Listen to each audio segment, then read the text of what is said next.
श्री परमात्मने नमः। आदरणीय भक्तजनों, सादर प्रणाम। हम आज पुरुषोत्तम मास में से 30 और 31 अध्याय की कथा को श्रवण करेंगे। जय गणेश गिरिजासुवन मंगल मूल सुजान, विनय करें सुर नर मुनि, देहूँ अभय वरदान, देहूँ अभय वरदान। गुरुर्ब्रह्मा गुरुर्विष्णु गुरुर्देवो महेश्वर, गुरुर्साक्षात् परं ब्रह्मा, तस्मै श्री गुरवे नमः, तस्मै श्री गुरवे नमः। या देवी सर्वभूतेषु मातृरूपेण संस्थिता, नमस्तस्यै नमस्तस्यै नमस्तस्यै नमो नमः।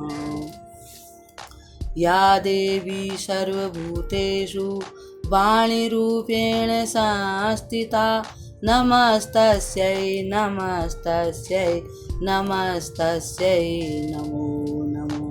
महालक्ष्मी नमस्तुभ्यं नमस्तुभ्यं, सुरेश्वरी हरिप्रिये नमस्तुभ्यं नमस्तुभ्यं, दयानिधे नमस्तुभ्यं दयानिधे। आदरणीय भक्तजनों, सादर प्रणाम।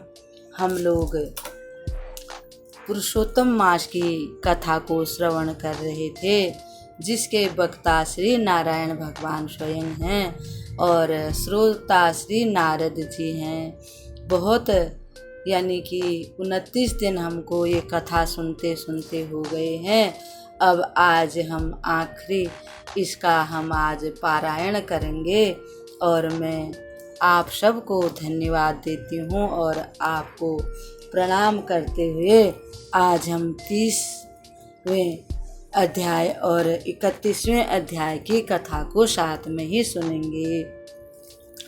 इसमें श्री नारद जी भगवान श्री नारायण से पूछते हैं कि हे भगवान, हे नारायण, आपने सभी प्रकार की बातें कही हैं, तो अब मैं ये जानना चाहता हूँ कि पतिव्रता स्त्रियाँ कौन होती हैं और उनके लक्षण क्या हैं। पतिव्रताओं को क्या कार्य करना चाहिए और क्या कार्य नहीं करने चाहिए। उनके गुण और अवगुण बताइए। पतिव्रताओं में कौन से गुण होने चाहिए। हम ये कैसे माने कि ये पतिव्रता है और ये नहीं है। तब नारायण भगवान ने नारद जी को संबोधित करते हुए कहा, नारद सुनो, मैं पतिव्रता नारियों की कथा तुमको सुनाता हूँ, उनके उत्तम लक्षणों को बताता हूँ। पतिव्रता स्त्रियों को चाहिए कि पति कुरूप हो अथा गलत व्यवहार करने वाला हो, सौंदर्यवान हो या ना हो, रोगी हो, मूर्ख हो, बधिर हो, अंधा हो, कोढ़ी हो, दरिद्र हो, कैसा भी हो, कृपण हो, दीन हो और निंदित अथवा पर स्त्री सेवी यानी कैसा भी हो, स्त्री को अपने उस पति के दुर्गुणों की परवाह न करते हुए पति की सेवा सदैव मन वचन वाणी तथा कर्म से करनी चाहिए। पति को देवतुल्य मानना चाहिए। कभी भी पति के साथ कठोर व्यवहार नहीं करना चाहिए। चाहे पति कैसा भी व्यवहार करे, स्त्री चाहे कम उम्र की हो, चाहे युवती हो, चाहे प्रौढ़ हो जाए यानी बुढ़ापे तक भी पति का आदर करना चाहिए। सभी कार्य पति की इच्छा से करें। अपने घर में भी कोई कार्य स्वतंत्र रूप से ना करें। अहंकार, काम, क्रोध आदि का त्याग कर सदा पति को प्रसन्न रखें। दूसरों को प्रसन्न रखने से कोई फायदा नहीं पतिव्रता स्त्रियों को। अपने पति की प्रसन्नता के लिए ही सारे काम करने चाहिए। जो स्त्री पर पुरुष को देखती है और जन समुदाय में किसी के बहकाने से फुसलाने से बहक जाती है तो वह निम्न कोटि की स्त्री बताई गई है। और पर पुरुष से परिहास ना करे और हंसे नहीं, और उनके परिहासे तथा अन्य प्रयासों से द्वारा पर पुरुष से विचलित किए जाने पर भी जो स्त्री विचलित नहीं होती वह उत्तम लक्षण वाली पतिव्रता है। सुंदर युवा सुंदर स्त्रियों में और दूसरे पुरुष को देखकर स्त्री विचलित नहीं होती वह महासती कही गई है। यानी कि कोई भी पुरुष क्यों न हो, कैसा भी हो, काम भावना से उसे न देखे। जो इस प्रकार का स्वभाव जिस स्त्री का है वह महासती कही गई है। देवता, गंधर्व, यक्ष इत्यादि किसी के बराबर पति की तुलना नहीं है। वह स्त्री का सर्वस्व और सर्वोपरि पूजा के योग्य है। जो स्त्री पति के आहार के बाद भोजन करती है, उसके शयन के बाद सोती है, उसके जागने से पहले जागती है, पति के दुखी होने पर दुखी होती है, प्रसन्न होने पर प्रसन्न होती है, परदेश जाने पर विरक्त बनी रहती है, पति के लिए ही सारे काम करती है, सास ससुर कुटुंबियों आदियों की श्रद्धा से सेवा करती है और उनका अच्छी प्रकार से ख्याल रखती है, वह स्त्री पतिव्रता कही गई है। खेत वन ग्राम इत्यादि से लौटते समय स्त्री पति को जल पिलाती है और मृद यानी मीठा बोलकर पति का सत्कार करती है, सदैव प्रसन्न मुखी रहती है, समय पर आहार देती है और प्रेम से भोजन कराती है। गृह में जो प्रधान स्त्री सदैव आसन भोजन दान सम्मान प्रिय वाणी से पति की और परिवारजनों की सेवा करती है वह स्त्रियों में पतिव्रताओं में उत्तम बताई गई है। पति घर खर्च या सदुपयोग के लिए जो धन देते हैं, दान करने के लिए जो धन देते हैं उसको बचत ना करे, यानी कि दान दिया हुआ धन दान में ही लगाए।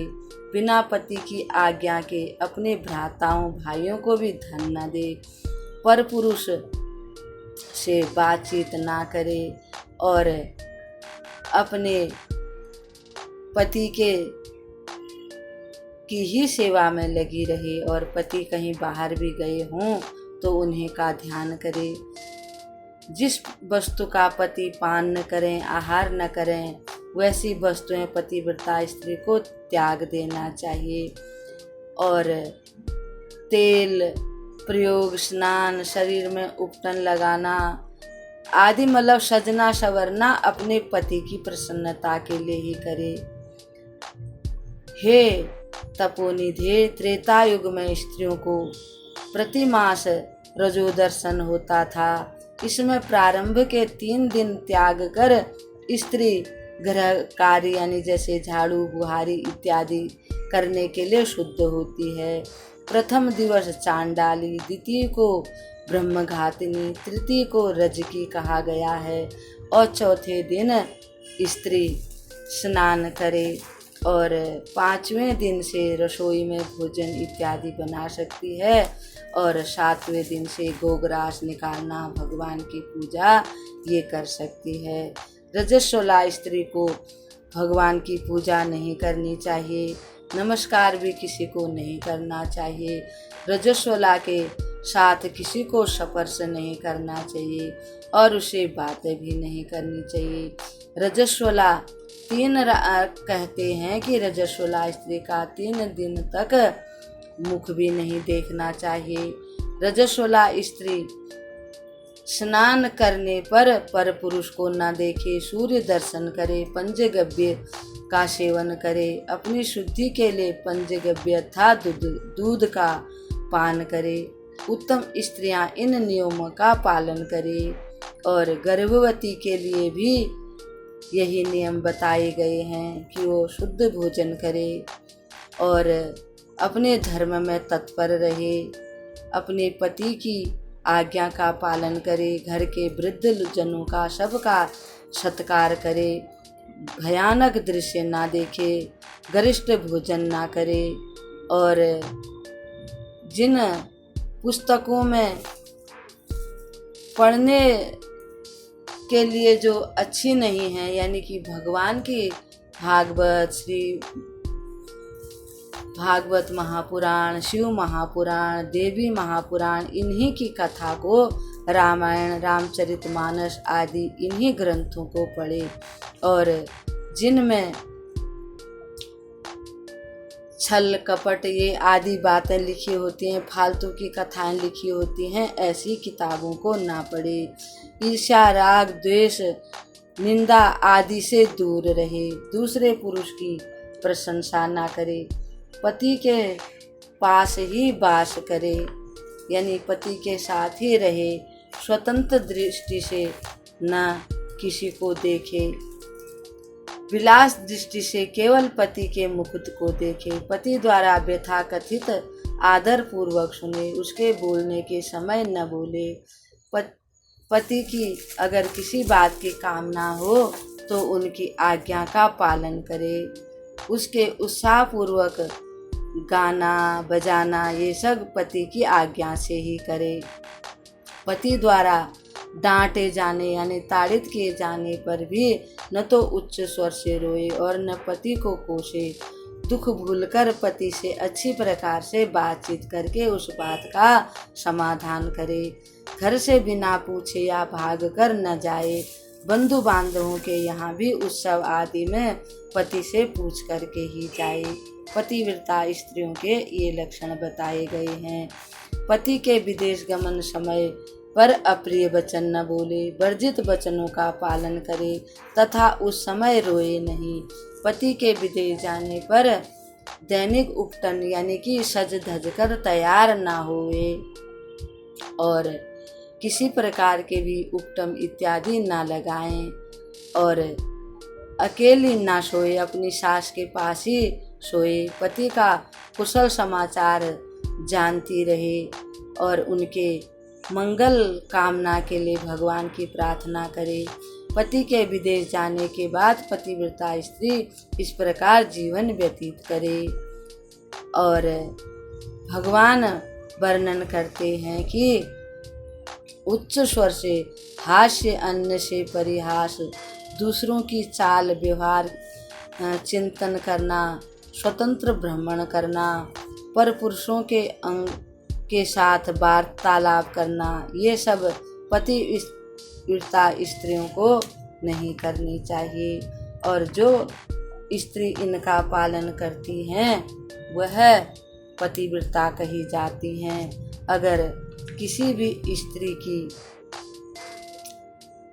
तीर्थों में स्नान करने की इच्छा है और पति जाने के लिए मना करते हैं तो उस पतिव्रता स्त्री को पति के चरणोदक लेकर के उनको भगवान शिव और विष्णु से भी बढ़कर मानकर उसी से स्नान करना चाहिए। जो स्त्री पति की इच्छा के विपरीत व्रत उपवास आदि का पालन करती हैं वह पति की दीर्घायु का नाश करती हैं और मृत्यु के बाद नरक को जाती हैं। कहीं जाने पर जो स्त्री क्रोधपूर्ण दुर्वचन कहती है वह ग्राम में श्रृंगाली बनती है। पति चरण सेवा और पूजन स्त्रियों का एकमात्र उत्तम धर्म है। इसके बाद ही आहार लेना चाहिए। स्त्रियों को हर प्रकार से पति की सेवा करनी चाहिए। भगवान नारायण 30वें अध्याय में पतिव्रता स्त्रियों के लक्षण बताते हैं। अब भक्तजनों इस अध्याय को हम यहीं पर पूर्ण करते हैं और 31 अध्याय में सूत जी से शौनक आदि 88,000 ऋषि मुनि नैमिषारण्य तीर्थ में प्रश्न करते हैं। सूत जी ने कहा, हे द्विजो, नारद जी पतिव्रत धर्म की महिमा को सुनकर कुछ पूछने की इच्छा से नारायण मुनि से बोले। नारद ने कहा, हे बद्रीपते, आपने समस्त दानों में कांसे का दान उत्तम बताया है, इसे पूर्ण स्पष्ट रूप में बताइए। नारायण देव ने बोला कि पूर्व काल में पार्वती ने इस उत्तम व्रत का पालन किया था। तब उन्होंने शिव जी से पूछा था, इस व्रत का उत्तम दान क्या है, जिसे देने से मेरे मनोरथ पूर्ण हो, लोक कल्याण के लिए मुझे यह बताइए। पार्वती जी के वचन सुनकर पुरुषोत्तम भगवान का ध्यान करके शिव जी ने कहा, देवी, पुरुषोत्तम मास में व्रत विधि पूर्ण करके दान, अगर व्रत ही अच्छे प्रकार से हो जाए तो इससे बढ़कर और कोई दान नहीं है। कहीं भी ऐसा दान नहीं है जिससे पुरुषोत्तम मास का व्रत पूर्ण हो, क्योंकि जो भी उत्तम दान है वे सब पुरुषोत्तम मास में छोटे ही हैं। इस पुरुषोत्तम मास व्रत की पूर्णता के लिए अगर पूरे ब्रह्मांड को भी दान दिया जाए तो भी कम है। तथापि हे देवी, यह दान किसी के वश का नहीं है। अतः ब्रह्मांड के बदले में कांसे का दान उत्तम बताया गया है। कांसे के पतीला हो, कोई लोटा है, जो भी है, उसके भीतर 30 मालपुए रखकर ब्राह्मण को उसको धागे से बांधकर ब्राह्मण को दान देना चाहिए। व्रत पूर्ति के निमित्त विद्वान ब्राह्मणों को ये दान देना चाहिए। यदि वैभव हो तो जितनी श्रद्धा हो, 10 ब्राह्मण, 20 ब्राह्मण, 30 ब्राह्मण, 31 ब्राह्मण को दान दें, और न हो सके तो फिर अपनी श्रद्धा से 1-2 ब्राह्मणों को अवश्य देना चाहिए। शिवजी के उपकारी प्रिय वचन सुनकर पार्वती जी प्रसन्न हो गई। हे देव, 30 कांसे के बर्तन वेद पाठी ब्राह्मण को देकर व्रत पूर्ण करके पार्वती जी ने ब्राह्मणों से प्रार्थना की, मेरे व्रत सफल हो जाएं। सूत जी ने कहा, नारायण के प्रिय वचनों से प्रसन्न नारद ने उन्हें बारंबार प्रणाम कर कहा, समस्त साधनों में श्रेष्ठ पुरुषोत्तम मास है। इसके श्रेष्ठ महात्म्य को सुनकर मैंने निर्णय किया है। केवल श्रद्धा भक्ति से श्रवण मात्र से भगवान प्रसन्न हो जाते हैं, सारे पाप नष्ट होते हैं। फिर विधि पूर्वक पालन करने से तो बात ही क्या है, ऐसा मेरा विचार है। इसके श्रवण के पश्चात मेरी अन्य इच्छा नहीं है, क्योंकि अमृत से तृप्त मनुष्य जल की क्या इच्छा करे। सूत जी बोले। इसके बाद देवर्षि मौन हो गए तथा नारायण मुनि के चरणों में प्रणाम किया। वे ग्रहाशक्त प्राणी अधम हैं, जो इस भारत भूमि में जन्म लेकर भी पुरुषोत्तम मास का व्रत नहीं करते, इसका श्रवण नहीं करते हैं। ऐसे प्राणी जन्म मृत्यु का दुख और प्रियजनों का वियोग भोगते हैं। हे विप्रश्रेष्ठ, इस पुरुषोत्तम मास में चरशय्या, शयन, असत्य भाषण तथा असत शास्त्र कथन से दूर रहें। पर निंदा, पराया भोजन तथा पर क्रिया और ये सब निषेध कहे गए हैं। शठता त्याग, ब्राह्मण को दान दें। धन रहने पर जो कंजूसी दिखाते हैं वे मूर्ख नरक में जाते हैं। व्रत करता दिन के समय सोए नहीं, श्रद्धा भक्ति तथा विधि विधान सहित पुरुषोत्तम मास का पालन करने वाले धन्य हैं। शतधुम्न, इंद्रधुम्न, यौनाश तथा भगीरथ पुरुषोत्तम भगवान की आराधना करके उनके समीप पहुंच गए, यानी कि उन्होंने भगवान का धाम प्राप्त कर लिया। अतः समस्त साधनों में श्रेष्ठ संपूर्ण फलदायक पुरुषोत्तम भगवान का सेवन करें। गोवर्धनधारी गोप स्वरूप श्री कृष्ण गोविंद माधव मुरारी पुरुषोत्तम भगवान को मेरा प्रणाम है। सर्वप्रथम कौंडिल्य ऋषि ने इस मंत्र का बारंबार जप किया। जो भक्तिपूर्वक इसका पाठ करता हुआ पुरुषोत्तम मास व्यतीत करता है वो पुरुषोत्तम भगवान को प्राप्त करता है।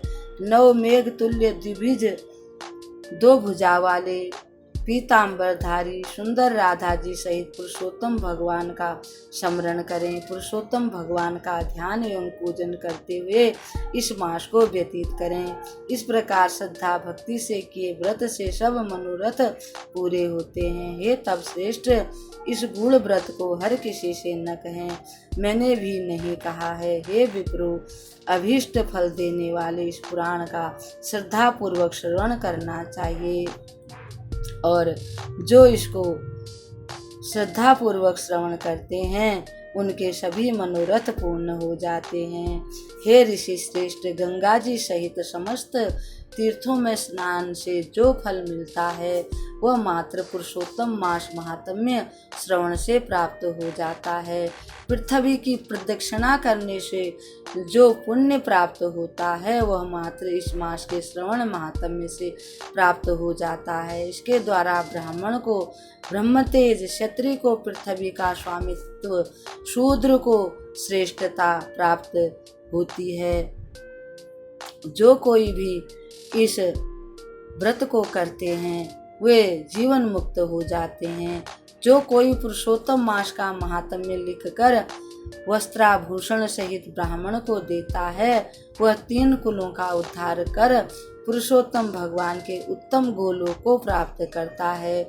जो इस मास का महात्म्य लिखकर घर में रखता है उसके घर में समस्त तीर्थ वास करते हैं। अपार पुण्य देने वाले पुरुषोत्तम मास का महात्म्य श्रवण कर लीन रहने वाले मुनिगण विनय पूर्वक सूत जी से बोले, हे सूत, हे महाभाग, आप धन्य हैं। आपके मुख से पुरुषोत्तम मास का कथामृत पान कर हम धन्य हो गए। हे सूत, हे पुराण पर प्रवक्ता, आप चिरंजीवी हों। आपकी कीर्ति पापियों को भी पवित्र करने वाली हो। आपके मुख से श्री माधव मुकुंद की कथामृत पान कर नैमिषारण्यवासी मुनियों ने श्री सूत जी से कहा, आप धन्य हैं। आपको श्रेष्ठ पूज्य ब्रह्मा जी का आसन दिया है। जब तक विष्णु भगवान की कीर्ति भूलोक पर रहे तब तक आप ऋषियों के समान और सबको हरि कथा करा सुनाते रहें। इस प्रकार विप्रों का आशीर्वाद लेकर तथा उनकी यानी कि विप्रों ने उनकी प्रदक्षिणा करके अपने कृत्य करने के लिए सूत जी गंगा जी के तीर्थ को चले गए। तब नैमिषारण्यवासी परस्पर कहने लगे कि इस प्राचीन पुरुषोत्तम मास का श्रेष्ठ एवं दिव्य फल महात्म्य मनवांछित फल देने में कल्प वृक्ष के तुल्य है। इस प्रकार से अब हम पुरुषोत्तम मास की कथा को यहाँ विराम देते हुए आप सबको प्रणाम करते हैं। जिस प्रकार से श्री नैमिषारण्य तीर्थ में सभी 88,000 ऋषि मुनियों ने श्री सूत जी को आशीर्वाद दिए, वे सभी ऋषि मुनि हम सबको भी आशीर्वाद देकर धन्य करें और हमारे घर परिवार कुल में सुख शांति बनी रहे और पुरुषोत्तम भगवान कथा सुनने वालों की सभी प्रकार की मनोकामना को पूर्ण करें और आप सबकी भी मनोकामना पूर्ण हो, ये हमारी हार्दिक इच्छा है। इति श्री बृहद नारदी पुराणे पुरुषोत्तम मास महात्म्ये श्री नारायण नारद संवादे पुरुषोत्तम मास महात्म्य श्रवण फल कथन नाम 31 समाप्तः। भक्तजनों, जो भी त्रुटियां रह गई हैं, राम का नाम है, भगवान का नाम है, ऋषि मुनियों का नाम है और कौन पूरी कथा कर सकता है। हरि अनंत हरि कथा अनंता, कहें ही सुनहि बहु विधि सब संता। जिसके मुख से भगवान जितना कहलवा लेते हैं वह इतने ही बोल सकता है, उससे ज़्यादा उसकी क्षमता नहीं है। अब करोड़ों करोड़ों लोग कथा सुनने वाले होते हैं, हर किसी के कान तक कथा नहीं पहुंचती, हर कोई कथा श्रवण नहीं कर सकता। ऐसे ही हर कोई कथा का गान भी नहीं कर सकता। जिस किसी को भगवान अपनी सेवा में लगाता है वही यह सब कर सकते हैं। इसलिए कथा में कोई त्रुटि रह गई हो उसे आप ज़्यादा ना ध्यान देते हुए जो बातें आपको अच्छी लगी हों कथा में उन्हीं को ग्रहण करें।